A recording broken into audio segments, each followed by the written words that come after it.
Hello guys and welcome to my YouTube channel. Today I am going to solve some of the problems of unit and dimension that were asked in JEE Main 2022 exam. So my first problem is the SI unit of a physical quantity is Pascal second. The dimensional formula will be okay so यहाँ पर हमें क्या है physical quantity जो है वो दी हुई है पास्कल सेकेंड और जो इसका डायमेंशनल फार्मूला होगा वो क्या होगा हमें ये बताना है। तो पास्कल जो है वो यूनिट होती है किसकी, प्रेशर की, और प्रेशर इक्वल टू होता है फोर्स पर यूनिट एरिया। तो यहाँ पर जो फोर्स है उसकी डायमेंशन होती है mL/t-2। यहाँ पर जो फोर्स है उसे हम मास इंटू एक्सेलरेशन से उसकी डायमेंशन निकाल सकते हैं, और जो ए है वो एरिया को रिप्रेजेंट कर रहा है। तो एरिया जो होता है लेंथ मल्टीप्लाई बाई ब्रीथ, और लेंथ जो होता है उसकी डायमेंशन एल होती है और ब्रीथ जो होगा उसकी डायमेंशन एल होती है, क्योंकि दोनों को ही मीटर में रिप्रेजेंट किया जाता है। मीटर दोनों की ही यूनिट होती है। तो यहाँ पर एरिया जो होगा उसका जो डायमेंशन होगा वो L² होगा, जो फोर्स होगा उसका डायमेंशन mL/t-2, और टाइम जो है उसे t से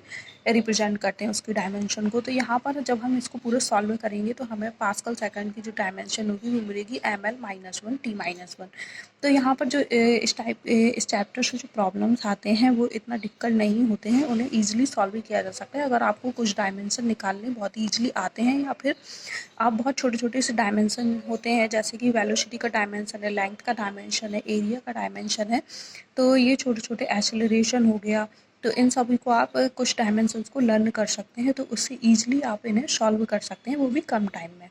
अब मेरा जो नेक्स्ट प्रॉब्लम है वो है मेरा the van der Waals equation P+A/V² V-V - V = P is pressure, B is volume, R is universal constant and T is temperature. The ratio of constant A/B is dimensionally equal to। हमें यहाँ पर क्या बताना है, हमें वान der Waals equation है दिया हुआ है जो कि है P+A/V² V - V = RT, और यहाँ पर सभी जो क्वांटिटीज़ हैं उनको भी बताया गया है कौन क्या है। मतलब P जो है प्रेशर है, B वॉल्यूम है, R यूनिवर्सल कांस्टेंट है हमारा, और T टेम्परेचर है।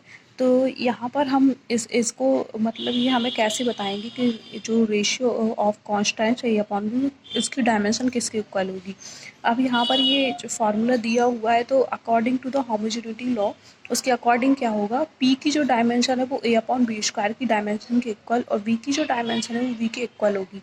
सिंपली होता क्या है, जैसे हम इसे न्यूटन्स के फर्स्ट इक्वेशन ऑफ मोशन जो होता है उसे ईजिली समझ सकते हैं।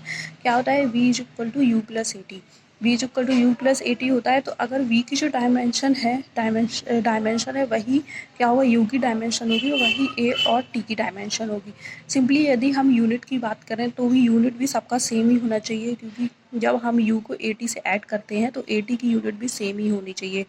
ए की यूनिट क्या होगी, मीटर पर सेकंड स्क्वायर, और जो टी होगा उसकी यूनिट होगी सेकंड। तो जब हम इसे मल्टीप्लाई करेंगे 80 से मीटर पर सेकंड स्क्वायर से सेकंड को, तो वहाँ पर क्या बचेगा, मीटर पर सेकंड, जो कि वेलोसिटी के इक्वल ही होगा। तो सिंपली यहाँ पर भी इसकी डायमेंशन जो है A/V² की डायमेंशन की, और V की जो डायमेंशन है V के डायमेंशन के इक्वल होगा।